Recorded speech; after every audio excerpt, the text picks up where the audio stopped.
El reino está aquí. Estado de conciencia, recuerdo perdido o futuro de la humanidad. Cuando escuchamos el reino de los cielos, casi automáticamente pensamos en religión, en iglesias, en algo que ocurre después de la muerte, en un lugar lejano al que se accede si cumplimos ciertas normas. Pero analicemos bien y veremos qué piensas después, de lo que podría ser un estado de conciencia y no un lugar en el cielo tal como lo conoces. La expresión aparece en el Evangelio de Mateo, dentro del Nuevo Testamento. Allí, Jesús de Nazaret habla del reino como algo cercano. Incluso, en el Evangelio de Lucas, se afirma que el reino de Dios está dentro de vosotros o entre vosotros, dependiendo de la traducción. Si tomamos esa frase en serio, cambia todo. Porque entonces el reino no sería un territorio en el cielo, sino una condición interior. Hoy quiero proponerte 3 formas de entenderlo, más allá de la religión institucional, como arquetipo psicológico, como despertar gnóstico y como recuerdo simbólico de una humanidad perdida. Primero, la dimensión arquetípica. El psiquiatra Carl Gustav Jung hablaba del sí mismo como la totalidad psíquica integrada. No el ego cotidiano, no la identidad fragmentada, sino la estructura completa del ser humano cuando está en equilibrio. Desde esta mirada, el reino de los cielos sería una imagen simbólica de la psique integrada. Un estado en el que pensamiento, emoción y acción están alineados, donde el miedo ya no gobierna, donde el individuo deja de vivir en conflicto interno. El cielo no estaría arriba en el espacio, sino arriba en jerarquía de conciencia. Cuando el ser humano supera la fragmentación interna, experimenta algo que muchas tradiciones describen como paz profunda, unidad, claridad. No es magia, es coherencia. Y esa coherencia transforma la percepción de la realidad. Segundo, la dimensión gnóstica. En textos antiguos encontrados en Nag Hammadi, como el Evangelio de Tomás, el reino no es futuro ni externo, es conocimiento interior. Gnosis significa precisamente eso, conocimiento directo. Según esta visión, el problema humano no es el pecado, sino la ignorancia. La caída no es moral, es olvido. El ser humano olvida su origen, su naturaleza profunda, y se identifica únicamente con lo material, con el ego, con la supervivencia. El reino, entonces, no se construye, se recuerda. Es el momento en que la conciencia se reconoce a sí misma.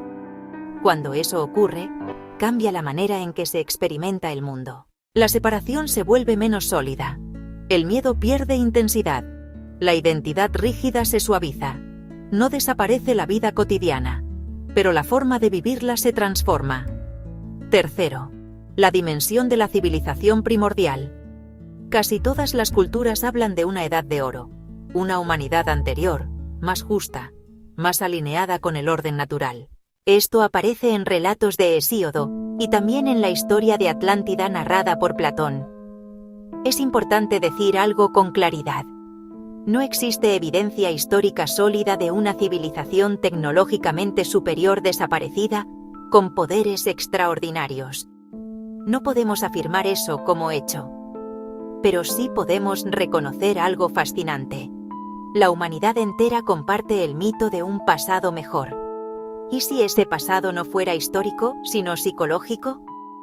¿Y si la Edad de Oro fuera la memoria simbólica de un estado interno en el que el ser humano vivía menos fragmentado? Tal vez no se trata de una raza perdida, sino de un nivel de conciencia olvidado. El reino de los cielos, desde esta perspectiva, sería el símbolo de esa humanidad integrada, no necesariamente en el pasado, no necesariamente en el futuro, sino como potencial permanente. Ahora unimos las 3 dimensiones. Psicológicamente, el reino es integración. Espiritualmente, es despertar. Colectivamente, es una forma distinta de organización humana. Imagina una sociedad donde las decisiones no estén dominadas por el miedo constante, la competencia extrema y la desconexión. Imagina estructuras construidas desde coherencia interna. Eso no requiere milagros sobrenaturales, requiere evolución de conciencia. Tal vez el reino no sea un lugar al que vamos después de morir. Tal vez sea el siguiente paso en la maduración de la especie.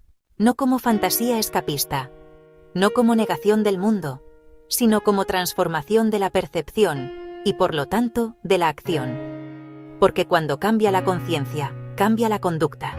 Y cuando cambia la conducta, cambia la estructura social. Quizás por eso la frase era tan poderosa. El reino está cerca. Cerca no en kilómetros, cerca en posibilidad. No es algo que desciende del cielo. Es algo que emerge cuando el ser humano deja de vivir exclusivamente desde el miedo y comienza a actuar desde integración. Tal vez el reino de los cielos no sea una promesa religiosa. Tal vez sea la metáfora ancestral del estado humano plenamente despierto. Y la pregunta no es si existe.